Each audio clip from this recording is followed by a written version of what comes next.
Hi hello ನಮಸ್ತೆ ಸ್ನೇಹಿತರೆ, ನಾನು ನಿಮ್ಮ ಪ್ರೀತಿಯ ನಿಮ್ಮ ಮನೆಯ ರಾಘು ಮಾತಾಡ್ತಾ ಇದ್ದೀನಿ. ಸ್ನೇಹಿತರೆ, ಈ ದಿನ ನಾವು ಶ್ರೀರಂಗಪಟ್ಟಣದಲ್ಲಿ ಇದ್ದೀರಿ.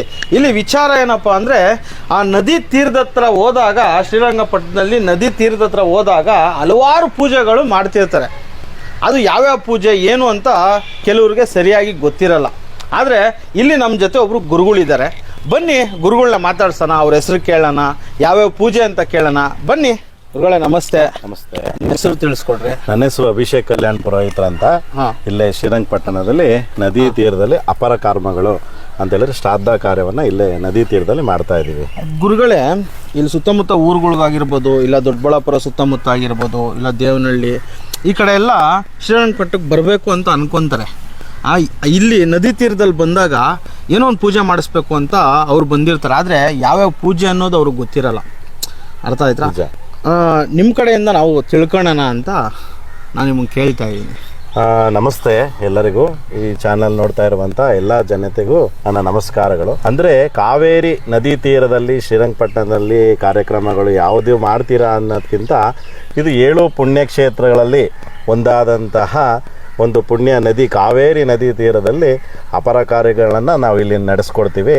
ಜೊತೆಗೆ ಇದರಲ್ಲಿ ಏನಂತ ಹೇಳಿದ್ರೆ, ಒಂದು ಕಾವೇರಿ ಸಂಗಮ, ಅದರಲ್ಲಿ 3 ನದಿಗಳನ್ನು ಕೂಡಿ ಅಸ್ಥಿ ಸಂಚಯನದಲ್ಲಿ ಅಂದರೆ ನದಿ ತೀರದಲ್ಲಿ ಶ್ರಾದ್ದ ಕಾರ್ಯವನ್ನು ಮಾಡಿದಾಗ ಮೊದಲನೇದಾಗಿ ನಾವು ಅಸ್ಥಿ ಸಂಚಯನ, ಅಸ್ಥಿ ವಿಸರ್ಜನೆ ಅಂತ ಹೇಳಿ ನಾವು ಅದನ್ನು ಮೊದಲನೇದಾಗಿ ಕಾರ್ಯಕ್ರಮ ನಡೆಸ್ತಾ ಇದ್ದೀವಿ. ಅಸ್ಥಿ ಸಂಚಯನ ಅಂತ ಹೇಳಿದ್ರೆ, ನಿಮ್ಮ ಒಂದು ಅಸ್ಥಿಯನ್ನು ತಂದು ಇಲ್ಲಿ ಪೂಜೆ ಪುನಸ್ಕಾರಗಳನ್ನು ಮಾಡಿ ಕ್ಷೇತ್ರದಲ್ಲಿ ಅಭಿಷೇಕವನ್ನು ಮಾಡಿ, ಪಂಚಾಮೃತ ಅಭಿಷೇಕವನ್ನು ಮಾಡಿ, ಅಸ್ಥಿ ನಾರಾಯಣನ ರೂಪದಲ್ಲಿ ಅದಕ್ಕೆ ಮಂತ್ರೋಪದೇಶದಿಂದ ಪೂಜೆ ಪುನಸ್ಕಾರಗಳನ್ನು ಮಾಡಿ ಇಲ್ಲಿ ನದಿಯಲ್ಲಿ ವಿಸರ್ಜನೆಯನ್ನು ಮಾಡಿಸ್ಕೊಡ್ತೀವಿ.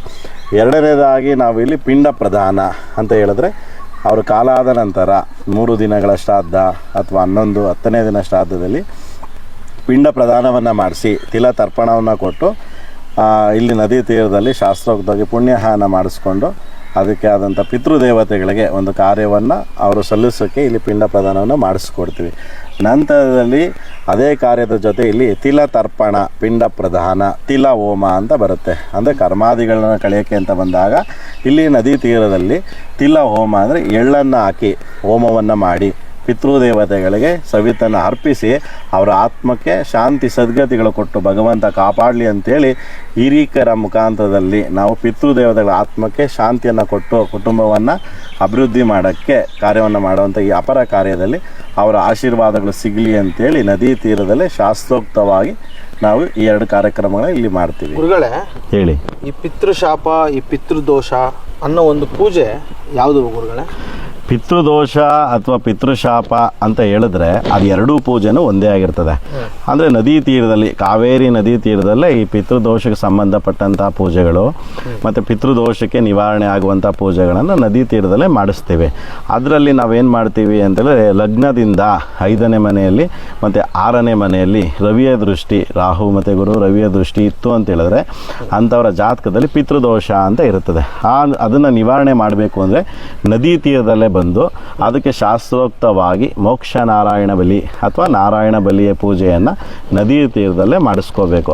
ಅದನ್ನು ನದಿ ತೀರದಲ್ಲೇ ನಾವು ಶಾಸ್ತ್ರೋಕ್ತವಾಗಿ ಮೋಕ್ಷ ನಾರಾಯಣ ಬಲಿ ಪೂಜೆಯನ್ನು ಯಾರ ಜಾತಕದಲ್ಲಿ ರವಿಯ ದೃಷ್ಟಿ ಇದೆ ಆ ದೋಷವನ್ನು ಪರಿಹಾರ ಮಾಡುವಂಥ ಪೂಜೆಯನ್ನು ಇಲ್ಲಿ ನಾವು ಮಾಡಿಕೊಡ್ತೀವಿ.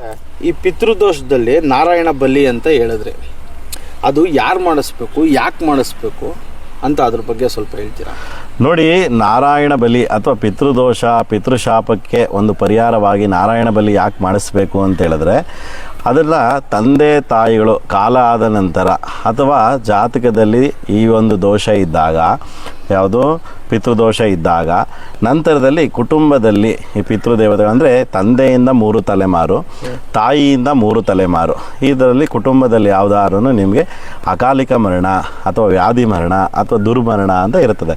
ಅದರಲ್ಲಿ ಈಗ ಮನುಷ್ಯನ ಆಯಸ್ಸು 100 ವರ್ಷ, ಅದಕ್ಕೆ 100 ವರ್ಷಕ್ಕಿಂತ ಮುಂಚೆ ಕಾಲವಾಗಿರುತ್ತವಂಥ ಆತ್ಮಗಳಿಗೆ ಮೋಕ್ಷ ಕೊಡಬೇಕು.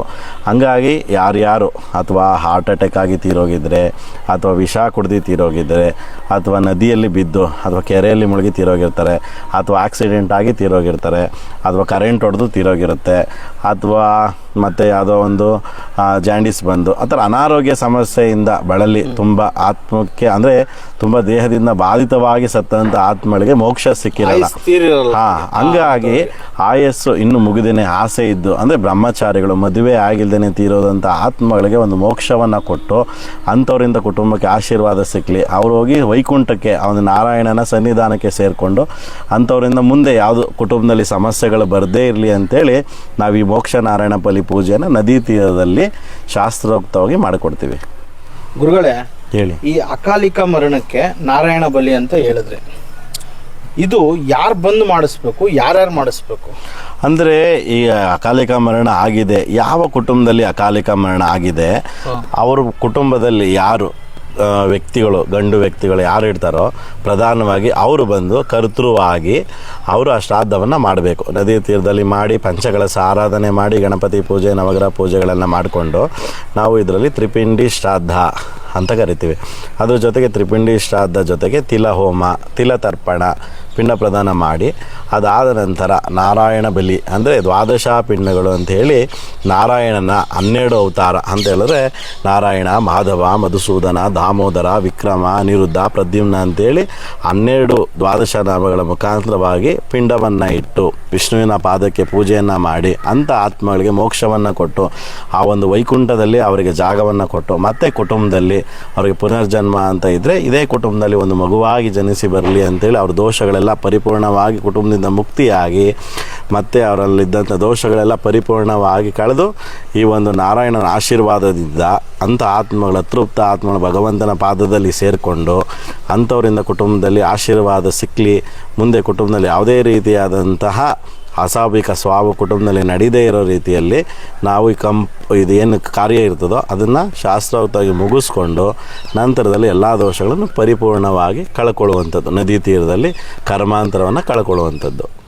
ಗುರುಗಳೇ, ಹೇಳಿ. ಪಿತೃದೋಷ ಅನ್ನೋದು ಹೆಂಗೆ ಗೊತ್ತಾಗುತ್ತೆ ಗುರುಗಳೇ? ನೋಡಿ, ಪಿತೃದೋಷ ಇದೆ ಅಂತ ಹೇಗೆ ಗೊತ್ತಾಗುತ್ತೆ ಅಂತ ಹೇಳಿದ್ರೆ, ಈಗ ಮೊದಲನೇದಾಗಿ ಮದುವೆ ಕಾರ್ಯಗಳು ಮಾಡಿಸುವಾಗ ಜಾತಕವನ್ನು ಪರಿಶೀಲನೆ ಮಾಡೋಕ್ಕೆ ತಗೊಂಡೋಗ್ತಾರೆ. ಹೌದು. ಆ ಜಾತಕವನ್ನು ಪರಿಶೀಲನೆ ಮಾಡೋಕ್ಕೆ ಹೋದಾಗ ಅಥವಾ ಮದುವೆ ನಮಗೆ ಸೆಟ್ ಆಗ್ತಾ ಇಲ್ಲ, ಅಥವಾ ಕುಟುಂಬದಲ್ಲಿ ಏನಾದರೂ ಸಮಸ್ಯೆ ಆಗ್ತಾ ಇದೆ, ಅಥವಾ ಆರೋಗ್ಯದಲ್ಲಿ ಸಮಸ್ಯೆ ಆಗ್ತಾ ಇದೆ, ಅಥವಾ ಮಾಡಿದಂಥ ವ್ಯವಹಾರದಲ್ಲಿ ಏನು ಕೈ ಎತ್ತುತ್ತಾ ಇಲ್ಲ, ಅಥವಾ ಸೈಟು ಮನೆ ವ್ಯವಹಾರದಲ್ಲಿ ಕೆಲಸ ನಡೆಯೋಕ್ಕಾಗ್ತಾ ಇಲ್ಲ, ಯಾಕೆ ಈ ಥರ ಆಗ್ತಾ ಇದೆ, ನಮ್ಮ ಜೀವನದಲ್ಲಿ ಯಾಕೆ ಈ ಥರ ಕಷ್ಟ ಬರ್ತಾ ಇದೆ ಅಂತೇಳಿ ಆ ವ್ಯಕ್ತಿಗೆ ಇದ್ದಂಥ ಪಿತೃದೋಷ ಸಮಸ್ಯೆ ಅಂತ ಕುಟುಂಬದಲ್ಲಿ ಕಾಣ್ತಾ ಇರ್ತದೆ.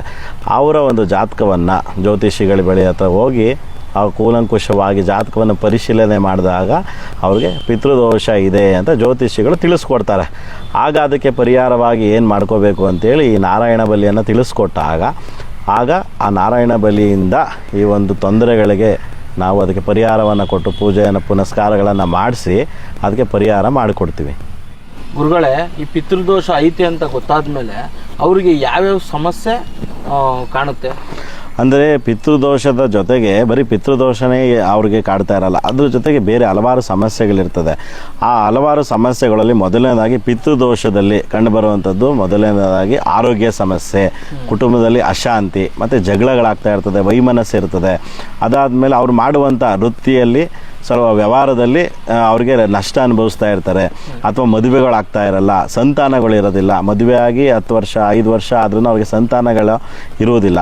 ಆ ಸಂತಾನಗಳಿಲ್ಲ, ಅದಾದಮೇಲೆ ಅವರು ಒಂದು ಸೈಟ್ ತೊಗೋಬೇಕು ಅಥವಾ ಮನೆ ಕಟ್ಟಬೇಕು ಅಂದಾಗ ಅಲ್ಲಿ ವ್ಯವಹಾರಗಳು ಕೈ ಹಿಡಿಯೋದಿಲ್ಲ, ಅಥವಾ ಉದ್ಯೋಗದಲ್ಲಿ ಅವ್ರಿಗೆ ಅಭಿವೃದ್ಧಿ ಆಗಲ್ಲ, ಮತ್ತು ಮಾಡ್ತಾ ಇರೋಂಥ ಕೆಲಸದಲ್ಲಿ ಅವ್ರಿಗೆ ಒಳ್ಳೆ ಸ್ಯಾಲ್ರಿ ಸಿಗೋದಿಲ್ಲ, ಮತ್ತು ಗಂಡ ಹೆಂಡತಿ ವೈಮನಸ್ಸು ಇರ್ತದೆ, ಅವರು ಒಂದು ಸಮಸ್ಯೆ ಕುಟುಂಬದಲ್ಲಿ ಇರ್ತದೆ, ಅಣ್ಣ ತಮ್ಮದಿರು ಚೆನ್ನಾಗಿರೋದಿಲ್ಲ, ಯಾವಾಗಲೂ ಪ್ರತಿದಿನ ಜಗಳ, ಮತ್ತು ಅದ್ರ ಜೊತೆಗೆ ಈ ಸಂತಾನ ಸಮಸ್ಯೆ ಅಂದರೆ ತುಂಬ ದೀರ್ಘಕಾಲದಲ್ಲಿ ಆರೋಗ್ಯ ಸಮಸ್ಯೆ, ತುಂಬ ವರ್ಷದಿಂದ ಅವ್ರಿಗೆ ಆರೋಗ್ಯ ಸಮಸ್ಯೆ ಬರ್ತಾ ಇರ್ತದೆ.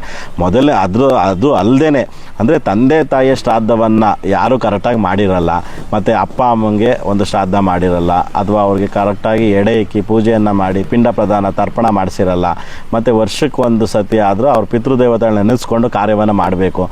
ಯಾರು ಅಪ್ಪ ಅಮ್ಮನಿಗೆ ಕಾರ್ಯ ಮಾಡಿರಲ್ಲ ಅಥವಾ ಕುಟುಂಬದಲ್ಲಿ ಕಾರ್ಯವನ್ನು ಮಾಡಿರಲ್ಲ ಅಥವಾ ಪಿತೃದೇವತೆಗಳಿಗೆ ಅವ್ರಿಗೇನು ಕಾರ್ಯಗಳನ್ನು ಮಾಡಿ ಸಲ್ಲಿಸಬೇಕೋ ಆ ಥರ ಕಾರ್ಯವನ್ನು ಮಾಡಿರಲ್ಲ, ಹಂಗಾಗಿ ಈ ಎಲ್ಲ ಕುಟುಂಬದಲ್ಲಿ ತಂದೆ ತಾತ ಮುತ್ತಾತ ಅಥವಾ ಯಾರ ಕುಟುಂಬದಲ್ಲಿ ಕಾಲ ಆಗಿದಾರೋ ಅಂಥ ಆತ್ಮಗಳಿಗೆ ಒಂದು ಕಾರ್ಯವನ್ನು ಮಾಡಿಸಿ ಅವ್ರಿಗೊಂದು ಪಿಂಡವನ್ನು ಇಟ್ಟು ಪೂಜೆಯನ್ನು ಮಾಡಿ ನದಿ ತೀರದಲ್ಲಿ ಅವ್ರ ಆತ್ಮಕ್ಕೆ ಶಾಂತಿ ಸಿಗಲಿ ಅಂತ ಹೇಳಿ ವರ್ಷಕ್ಕೆ ಬರುವಂತಹ ಮಾಲೆಯ ಪಕ್ಷದಲ್ಲಾಗಿ ಪ್ರತಿ ದಿನ ಅಥವಾ ಅಮಾವಾಸ್ಯೆಗಳಲ್ಲಿ ಹುಣ್ಣಿಮೆಗಳಲ್ಲಿ ಪೂಜೆಯನ್ನು ಮಾಡಿಸಿ ಅವ್ರಿಗೆ ಒಂದು ಶ್ರಾದ್ದವನ್ನು ಮಾಡಿ ಅಂಥ ಆತ್ಮಗಳಿಗೆ ಸಂತೃಪ್ತಿಯನ್ನು ಕೊಟ್ಟಾಗ ಎಳ್ಳು ನೀರನ್ನು ಬಿಟ್ಟು ಪಿಂಡ ಪ್ರದಾನವನ್ನು ಮಾಡಿ ಆ ಕರ್ಮಾಂತವನ್ನು ಕಳ್ಕೋಬೇಕು. ಅಧಿಕಾರದಲ್ಲಿ ಗಂಡು ಮಕ್ಕಳಾಗಿದ್ರೂ ಮಾಡ್ಬೋದು, ಹೆಣ್ಣು ಮಕ್ಕಳಾದರೂ ಮಾಡ್ಬೋದು.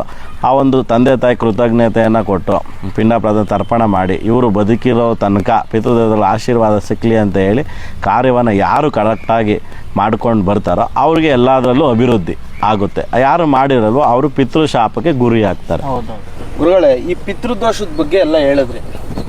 ಇಲ್ಲಿ ಶ್ರೀರಂಗಪಟ್ಟಣದಲ್ಲಿ ಇನ್ನು ಯಾವ್ಯಾವ ಪೂಜೆಗಳು? ಶ್ರೀರಂಗಪಟ್ಟಣದಲ್ಲಿ ನದಿ ತೀರದಲ್ಲಿ ನಾವು ಯಾವ್ಯಾವ ಕಾರ್ಯಕ್ರಮಗಳನ್ನು ಮಾಡ್ತೀವಿ ಅಂತ ಹೇಳಿದ್ರೆ, ಪಿತೃದೋಷ ಅಲ್ಲದೇ ಅಂದರೆ ಕುಜದೋಷ ಅಂತೇಳಿದ್ರೆ ಮದುವೆಯಲ್ಲಿ ವಿಳಂಬ ಆಗ್ತಾ ಇದ್ದಾಗ, ಗಂಡು ಮತ್ತು ಹೆಣ್ಣಿಗೆ ಮದುವೆಯಲ್ಲಿ ವಿಳಂಬ ಆಗ್ತಾ ಇದ್ದ ಜಾತಕದಲ್ಲಿ ಏನಾದರೂ ಕುಜದೋಷ ಇತ್ತು ಅಂತ ಹೇಳಿದ್ರೆ, ಹುಡುಗಿಗಾದರೆ ಕುಂಭ ವಿವಾಹ ಅಂತ ಬರುತ್ತೆ, ಹುಡುಗನಿಗೆ ಕದಲಿ ವಿವಾಹ ಅಂತ ಬರುತ್ತೆ. ಕದಲಿ ವಿವಾಹ, ಕುಂಭ ವಿವಾಹ, ಅದರ ಜೊತೆಗೆ ಅರ್ಕ ವಿವಾಹ ಅಂತ ಬರುತ್ತೆ. ಅದನ್ನು ನಾವಿಲ್ಲಿ ಕಾರ್ಯಕ್ರಮ ನದಿ ತೀರದಲ್ಲೇ ಮಾಡಿಕೊಡ್ತೀವಿ.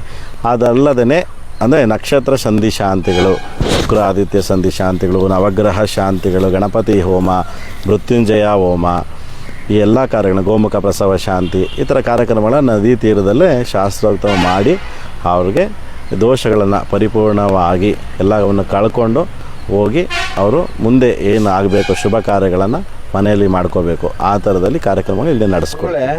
ಈ ನದಿ ತೀರದಲ್ಲಿ ಆಗೋ ಪೂಜೆಗಳೆಲ್ಲ ನಮಗೆ ತಿಳಿಸ್ಕೊಟ್ರಿ. ಇವಾಗ ಈ ವಿಡಿಯೋನ ನಾನು ಅಪ್ಲೋಡ್ ಮಾಡ್ತೀನಿ. ಅಪ್ಲೋಡ್ ಮಾಡಿದಾಗ ನಮ್ಮ ವ್ಯೂವರ್ಸು ನೋಡ್ತಾರೆ. ನಿಮ್ಮ ಮೊಬೈಲ್ ನಂಬರ್, ನನ್ನ ಕಾಂಟ್ಯಾಕ್ಟ್ ನಂಬರ್ ಅದ್ರ ಮೇಲೆ ಹಾಕ್ಬೋದಾ? ಸಂಪರ್ಕ ಮಾಡ್ಬೋದು. ಅವ್ರು ಬಂದು ನಿಮ್ಗೆ ಕಾಲ್ ಮಾಡಿದಾಗ ನೀವು ಸಿಗ್ತೀರಾ? ಹಾಂ, ಶ್ರೀರಂಗಪಟ್ಟಣಕ್ಕೆ ಬಂದು ನಮ್ಮ ನಂಬರ್ಗೆ ಕರೆ ಮಾಡಿದ್ರೆ ಅವ್ರಿಗೆ ಮಾಹಿತಿ ತಿಳಿಸ್ಕೊಟ್ಟು ನಮ್ಮ ಜಾಗ ಎಲ್ಲಿ ಪೂಜೆ ಪುನಸ್ಕಾರಗಳು ಮಾಡ್ತಾ ಇದ್ದೀವಿ ಆ ಜಾಗದ ಅಡ್ರೆಸ್ ಎಲ್ಲ ಕಳಿಸ್ಕೊಡ್ತೀವಿ. ಅವ್ರಿಗೆ ಬಂದು ಅವ್ರ ಪೂಜೆನ ಮುಗಿಸ್ಕೊಂಡು ಹೋಗ್ಬೋದು. ಎಲ್ಲ ರೀತಿಯಾದಂಥ ವ್ಯವಸ್ಥೆಗಳು ಮಾಡಿಕೊಡ್ತೀವಿ. ಅವ್ರಿಗೆ ಪೂಜಾ ಸಾಮಗ್ರಿಯಿಂದ ಹಿಡಿದು ಪ್ರತಿಯೊಂದು ನಮ್ಮಲ್ಲೇ ಸಿಗುತ್ತೆ. ಅವ್ರು ಮುಂಚಿತವಾಗಿ ನಮಗೆ ಕರೆ ಮಾಡಿ ಅಥವಾ ಇಲ್ಲಿ ಶ್ರೀರಂಗಪಟ್ಟಣಕ್ಕೆ ಬಂದು ನಮ್ಮ ನಂಬರ್ಗೆ ಕರೆ ಮಾಡಿದ್ರೆ ಅವ್ರಿಗೆ ಯಾವ ಸ್ಥಳಕ್ಕೆ ಬರಬೇಕು ಏನು ಅಂತ ಎಲ್ಲನೂ ವ್ಯವಸ್ಥೆಯನ್ನು ಪರಿಪೂರ್ಣವಾಗಿ ನಮ್ಮ ಕಡೆಯಿಂದನೇ ಮಾಡಿಕೊಡ್ತೀವಿ. ಆಯಿತಾ? ಇದು ನಿಮ್ಮ ನಂಬರ್ ಒಂದ್ಕಿತ ಹೇಳ್ಬಿಡ್ತೀರಾ? ನನ್ನ ಮೊಬೈಲ್ ನಂಬರ್ ತೊಗೊಳ್ಳಿ, 8147132867. ಅಭಿಷೇಕ್ ಕಲ್ಯಾಣ್ ಅಂತ ಪುರೋಹಿತರು. ಸರಿ ಗುರುಗಳೇ.